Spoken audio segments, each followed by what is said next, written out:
Assalamualaikum warahmatullahi wabarakatuh. Alhamdulillah hari ini telah memasuki tahun ajaran baru yang artinya kalian dari kelas 5 naik ke kelas 6. Harapan Mbak Edi ketika di kelas 6 sikap kalian menjadi lebih baik, sholatnya ditingkatkan, lebih berbakti kepada orang tua, tidak berani pada orang tua, dan nanti hal tersebut akan mempermudah kalian dalam belajar dan nanti bisa mendapat nilai yang maksimal di kelas 6. Karena nilai di kelas 6 ini nanti digunakan untuk mendaftarkan ke jenjang selanjutnya.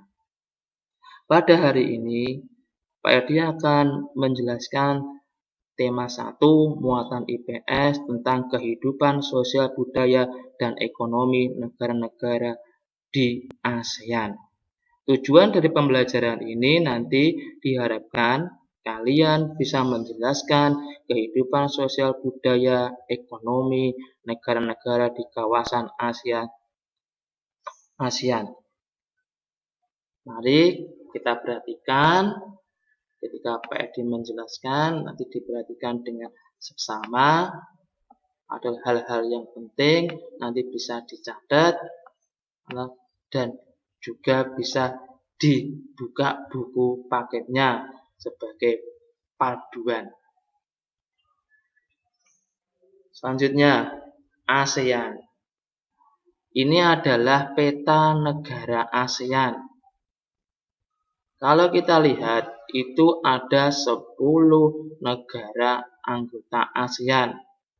Sebenarnya ada 11 negara-negara yang ada di kawasan Asia Tenggara.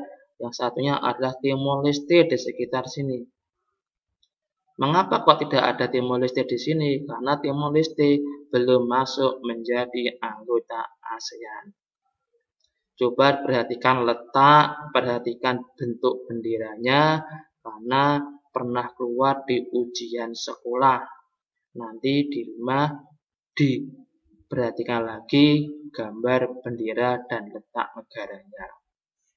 Selanjutnya, wilayah Asia Tenggara pada umumnya dibagi menjadi 2 dataran, yaitu dataran berbentuk semenanjung, ada Myanmar, Thailand, Laos, Kamboja, Vietnam, dan wilayah Malaysia bagian barat. Daratan berbentuk gugus kepulauan, Filipina, Indonesia, wilayah Malaysia bagian timur, Singapura, dan Brunei Darussalam. Selanjutnya, berdirinya ASEAN. ASEAN itu termasuk kerjasama di kawasan regional. Artinya kerjasama negara-negara di kawasan tertentu. ASEAN adalah sebuah organisasi yang beranggotakan negara-negara di kawasan Asia Tenggara. Negara-negara ini bersatu karena adanya persamaan letak geografis, kemiripan budaya. Kepentingan yang sama adalah memajukan pertumbuhan ekonomi, sosial budaya, serta menjaga keamanan kawasan menjadi dasar pertimbangan para tokoh-tokoh dunia pendiri ASEAN.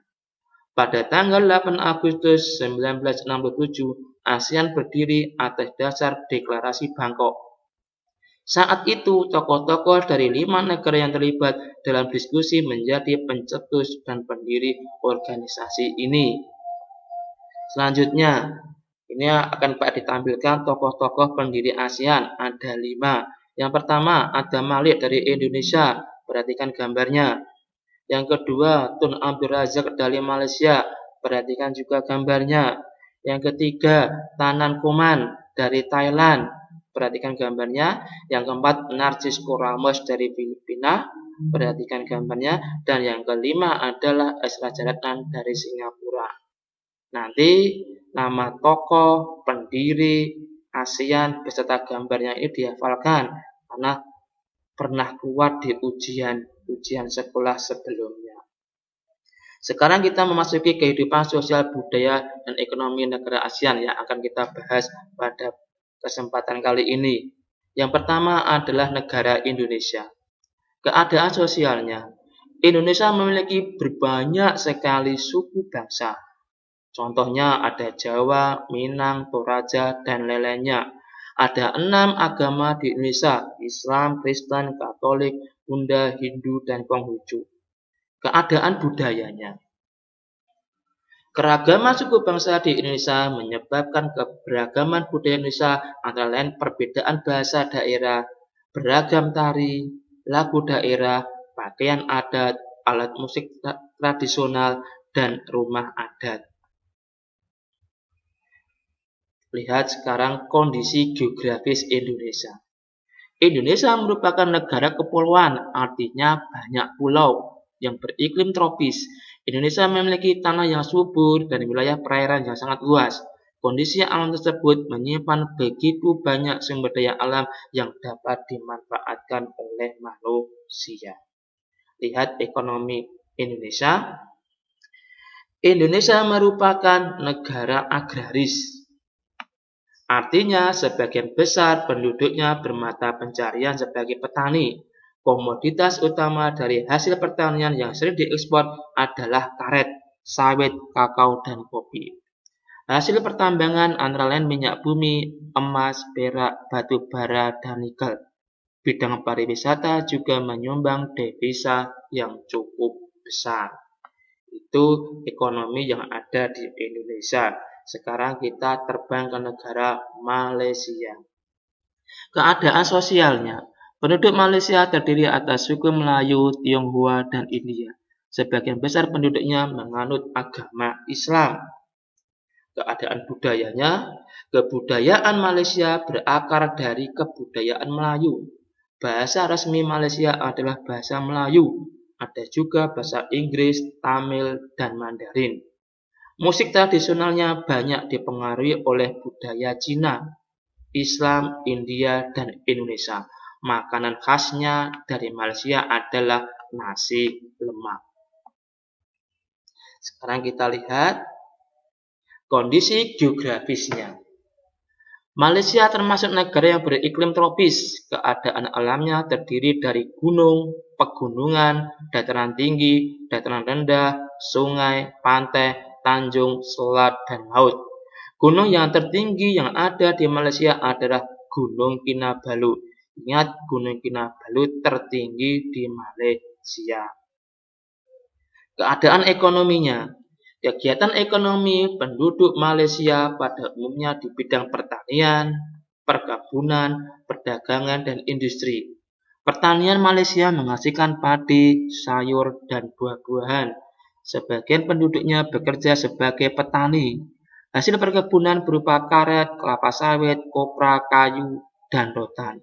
Barang tambang Malaysia berupa minyak bumi, biji besi, gas alam, dan timah.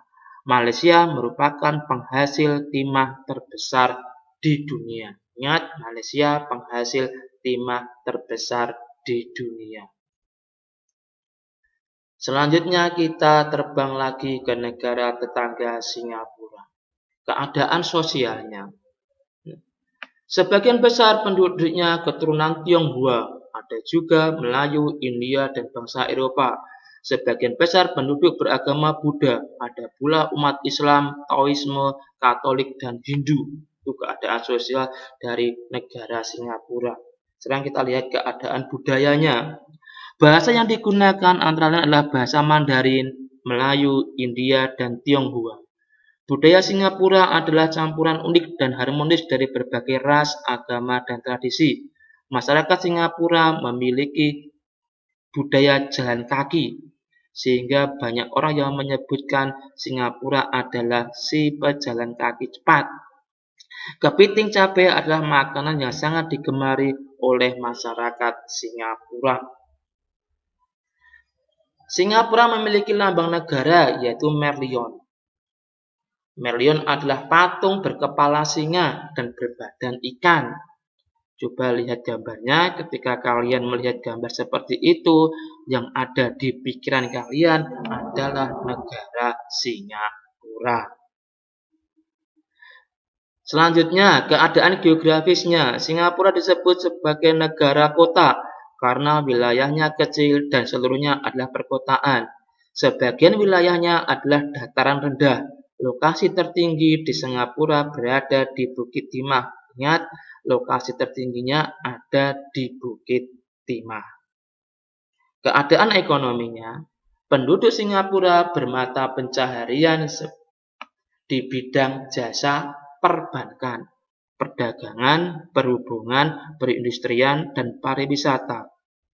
Industri Singapura menghasilkan kapal, barang elektronik, dan bahan makanan untuk diekspor. Ekspor hasil perindustrian, jasa perbankan, dan perdagangan merupakan sumber pendapatan utama dari negara Singapura. Selanjutnya kita terbang ke negara Thailand. Keadaan sosialnya. Sebagian besar penduduknya terdiri dari suku Thai. Ini suku asli dari Thailand. Selebihnya keturunan Tionghoa dan Melayu. Sebagian besar menganut agama Buddha. Keadaan budayanya, bahasa resmi yang digunakan adalah bahasa Thai. Yang lainnya adalah bahasa Mandarin dan Inggris. Di Thailand, kepala adalah bagian tubuh yang paling dihormati. Tidak ada orang yang akan berani menyentuh kepala, bahkan kepala anak-anak. Sebaliknya, bagian kaki dianggap bagian yang paling hina karena dipakai sebagai alat untuk menapak di tanah. Oleh sebab itu, kaki tidak boleh dihadapkan ke patung suci atau orang lain. Itu budaya dari negara Thailand. Sekarang kondisi geografisnya. Wilayah Thailand terdiri dari daerah pegunungan, dataran tinggi, dan dataran rendah. Salah satu sungai yang terkenal adalah Sungai Chao Phraya. Ingat, Sungai Chao Phraya. Gunung-gunung tertinggi di Thailand, gunung paling tingginya adalah Gunung Doi Itanon. Sekarang kita lihat ekonomi Thailand. Mata pencaharian penduduk Thailand sebagian besar adalah bertani. Hasil pertanian yang utama adalah beras. Thailand merupakan lumbung beras di kawasan ASEAN. Hasil tambang yang utama adalah timah dan mangan. Namun, bidang pariwisata juga merupakan sumber penghasilan devisa yang besar bagi Thailand. Wisatanya menjadi sumber devisa bagi Thailand. Keadaan sosial negara Filipina. Sekarang kita terbang ke negara Filipina. Penduduk asli bangsa Filipina adalah suku Aeta. Selebihnya keturunan Tionghoa dan Indo-Arya. Agama yang dianut sebagian besar penduduk Filipina adalah Katolik. Agama Islam dianut oleh suku Moro yang tinggal di Pulau Mindanao Selatan. Kita lihat keadaan budaya dari Filipina. Bahasa negara Filipina adalah Tagalog. Selain itu, masyarakat juga menggunakan bahasa Spanyol dan Inggris. Kebudayaan Filipina merupakan perpaduan antara budaya Barat dan budaya Timur. Jabat tangan adalah bentuk salam yang paling sering dijumpai di negara Filipina. Po dan opo adalah sebutan orang Filipina terhadap orang yang lebih tua. Masih keadaan budaya. Tarian tinikling merupakan tarian masyarakat Filipina. Tarian ini menceritakan tentang burung tinikling yang berjalan melompat menghindari perangkap bambu petani padi. Coba perhatikan gambarnya. Ini adalah gambar tarian tinikling yang berasal dari negara Filipina. Sekarang kita lanjut ke keadaan geografis Filipina. Filipina merupakan negara kepulauan. Pulau Mindanao di sebelah selatan, Pulau Luzon di sebelah utara. Filipina juga memiliki banyak pegunungan. Gunung Pinatubo adalah salah satu gunung yang masih aktif yang ada di Filipina dan terletak di Pulau Luzon. Puncak tertinggi yang ada di Pulau Mindanao adalah Gunung Apo. Puncak gunung tertinggi yang ada di Pulau Luzon adalah Gunung Mayo. Palung laut yang terkenal terletak di Filipina, yaitu Palung Mindanao. salah satu palung yang terdalam di dunia. Ekonomi Filipina, sebagian besar penduduknya bermata pencarian sebagai petani. Filipina merupakan negara agraris. Hasil pertanian yang utama adalah padi dan kelapa. Hasil tambang yang utama adalah kobalт, emas, dan tembaga. Sekarang kita masuk ke negara Brunei Darussalam. Sebagian besar penduduk Brunei Darussalam adalah suku Melayu. Selebihnya adalah keturunan Tionghoa serta Dayak. Mayoritas penduduknya beragama Islam. Keadaan budayanya. Bahasa resmi dari negara Brunei Darussalam adalah Melayu. Bahasa Inggris dan Mandarin juga digunakan sebagai bahasa sehari-hari. Kebudayaan Brunei banyak dipengaruhi oleh ajaran Islam. Dalam percakapan, menunjukkan dengan jari telunjuk dianggap kasar. Secara tradisional, orang Brunei tidak berjabat tangan dengan lawan jenis. Melepaskan sepatu adalah kebiasaan umum orang Brunei sebelum memasuki rumah orang lain. Kampung Anyer adalah desa terapung di Brunei Darussalam. Tahun 1400 Kampung Anyer sempat menjadi pusat pemerintahan. Saat ini banyak penduduk yang memiliki perahu pribadi dan disimpan di bawah rumah apung mereka. Ini adalah Kampung Anyer yang berada di Brunei Darussalam. Sekarang kita masuk ke keadaan geografis negara Brunei. Negara Brunei Darussalam terletak di bagian utara Pulau Kalimantan. Wilayah barat negara Brunei merupakan dataran rendah yang berawa dan beriklim tropis. Brunei memiliki curah hujan yang tinggi. Gunung tertinggi yang ada di Brunei adalah Gunung Pagon. Sebagian besar dataran Brunei merupakan hutan hujan tropis. Sungai terpanjang yang ada di Brunei adalah Sungai Beliat. Itu keadaan geografis dari negara Brunei Darussalam. Kita memasuki ekonomi Brunei Darussalam. Negara Brunei Darussalam merupakan negara penghasil minyak bumi dan gas bumi. Hasil ekspor minyak bumi dan gas alam membuat Brunei menjadi salah satu negara termakmur di ASEAN. Sebagai besar penduduk Brunei bekerja di sektor pertambangan. Negara Brunei mengimpor barang-barang industri seperti mobil, mesin, tekstil, dan bahan makanan dari negara lain. Dalam bidang pariwisata, Brunei mengembangkan wisata budaya dan wisata kota di atas air. Karena Brunei itu penghasil minyak terbesar di ASEAN, maka Brunei mendapat julukan negara petrodolar. Dan kita masuk ke negara Kamboja. Mayoritas penduduk Kamboja adalah suku bangsa Khmer. Ada juga suku bangsa Vietnam dan Tionghoa. Sebagian besar menganut agama Buddha. Keadaan budayanya, bahasa resmi yang digunakan adalah bahasa Khmer. Orang Khmer mengenakan syal kotak-kotak yang disebut krama. Pria dan wanita Khmer mengenakan bandul Buddha pada kalung. Tujuannya adalah untuk menjaga dari roh jahat dan membawa keberuntungan. Di Kamboja banyak candi yang terbuat dari batu dengan dekorasi Khmer bercorak Hindu dan Buddha. Makanan terkenal di Kamboja adalah cha yang berarti tumisan. Sekarang kita masuk ke keadaan geografis negara Kamboja.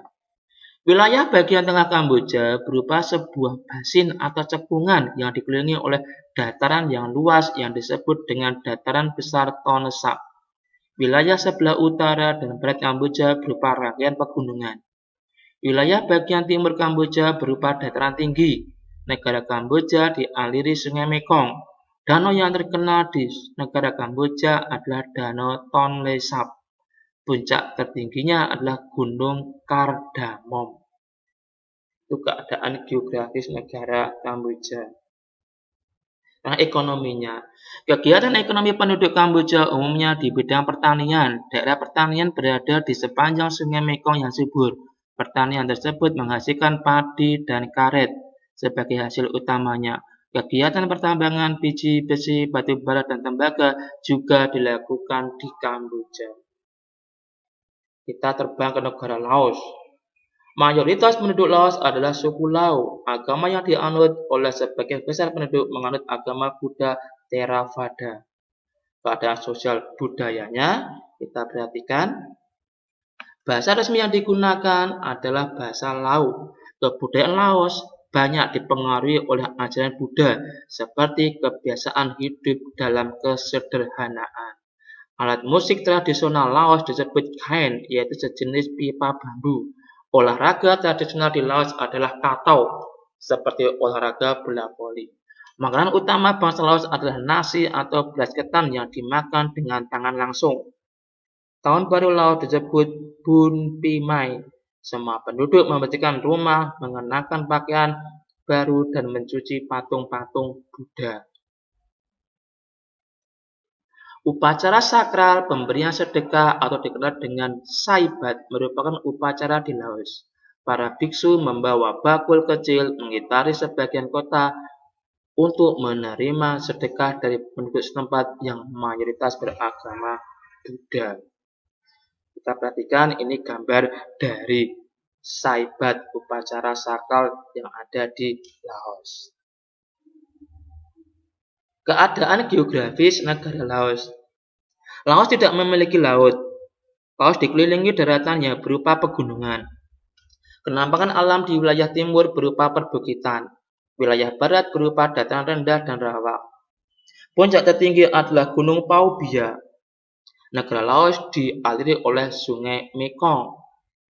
Laos mendapat julukan The Locked Country karena dia tidak memiliki laut. The Locked Country artinya tanah yang terkunci. Ekonomi negara Laos. Kegiatan ekonomi penduduk Laos umumnya di bidang pertanian, peternakan, dan pertanian. Kegiatan pertanian dilakukan di sepanjang Sungai Mekong. Hasil pertaniannya adalah padi dan jagung. Hewan ternak yang dihasilkan antara lain sapi, kerbau, dan unggas. Hasil perkebunan Laos menghasilkan kopi, kayu, jati, dan buah-buahan. Pak diulangi lagi, tadi Pak Edi ada salah yang ngomong. Berarti kegiatan ekonomi penduduk Laos umumnya di bidang pertanian, peternakan, dan perkebunan.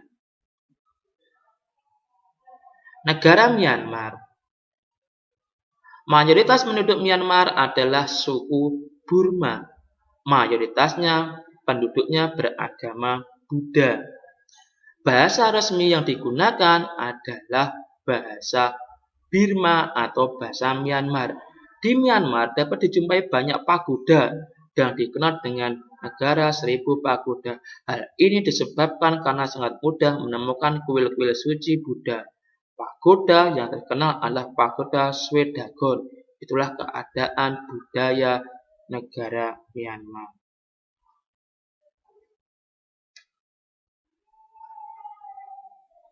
Lanjut, masih dalam keadaan budaya, pakaian tradisional Myanmar disebut dengan longyi, mirip sarung Indonesia. Namun kain ini membelit bagian tubuh mereka mulai dari perut hingga betis. Longyi yang berbahan kain katun bukan saja dikenakan pria dewasa, namun juga anak-anak dan wanita. Ini gambar longyi mirip sarung yang sering dipakai oleh kita. Negara Myanmar, kondisi geografisnya. Penampakan alam Myanmar di wilayah bagian tengah berupa dataran rendah.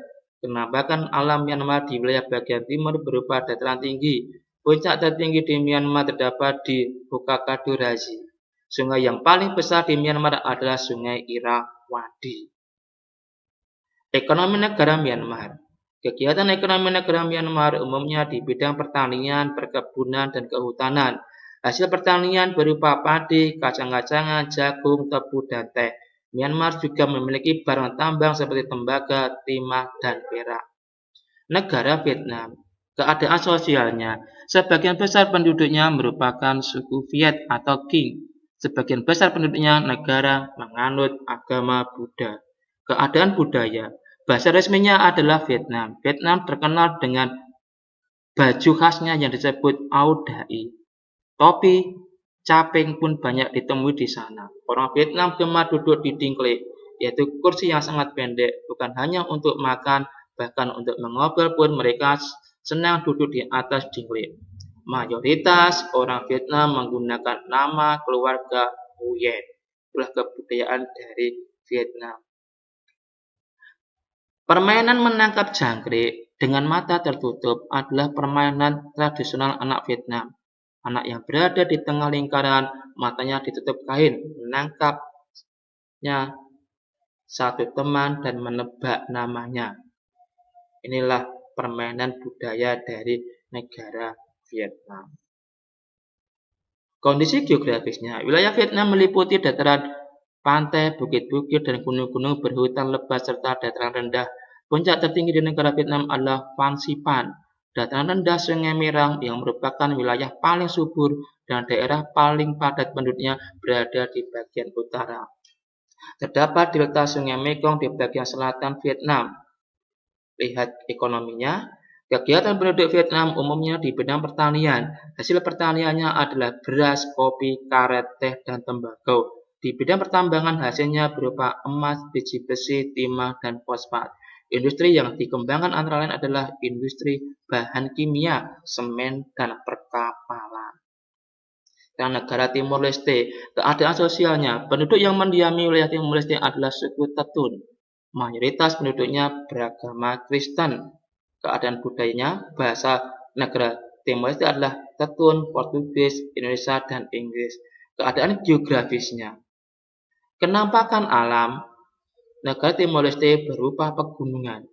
Gunung tertinggi di Timor Leste adalah Gunung Ramelu. Kenampakan bagian utara negara Timor Leste berupa daerah pantai bergunung-gunung.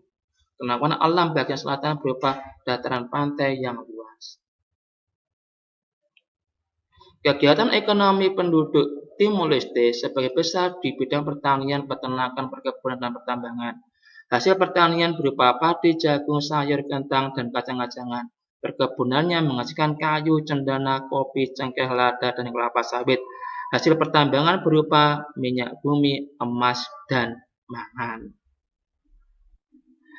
Itulah 11 negara yang ada di kawasan Asia Tenggara yang sudah Pak dijelaskan.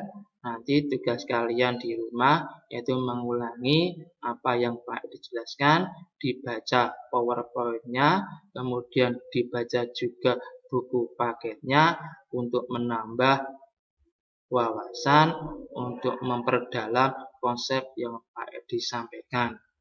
Untuk selanjutnya, untuk latihan soal-soal latihannya, nanti Pak Edi kirim ke dalam grup kelas, kemudian kalian kerjakan dulu, kemudian kita bahas bersama-sama. Untuk pelajaran pada pagi hari ini cukup sekian. Mari kita akhiri dengan membaca Alhamdulillah. Dari Pak Edi cukup sekian. Assalamualaikum warahmatullahi wabarakatuh.